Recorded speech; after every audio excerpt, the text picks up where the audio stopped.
আজকে দেখাবো চিকেন মোমোর রেসিপির সাথে চাটনি। তো চলুন দেখিয়ে নেওয়া যাক কীভাবে আমি বানিয়েছি।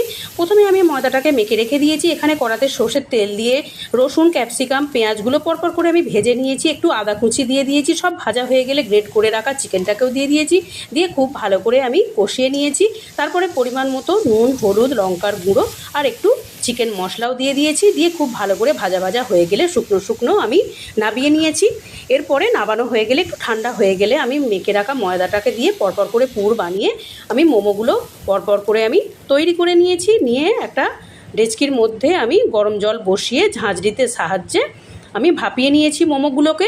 এইভাবে করি আমি মোমো বানাই। বিভিন্ন রকমের ডিজাইনের আমি বানিয়েছি। এদিকে আমি একটা চাটনি বানিয়ে নিয়েছি। কড়াতে দিয়েছিলাম টমেটো, রসুন, শুকনো লঙ্কা পেস্ট সেদ্ধ করে নিয়েছি। তারপরে পেস্ট করে নিয়ে কড়াতে একটুখানি সর্ষের তেল দিয়ে ভালো করে গ্রেট করে নিয়েছি। নামানোর আগে একটুখানি নুন, অল্প একটুখানি চিনি আর একটু লেবুর রস মাখিয়ে তুলে নিয়েছি। দেখুন মোমো রেডি হয়ে গেছে। খেতে কিন্তু দুর্দান্ত হয়েছিল।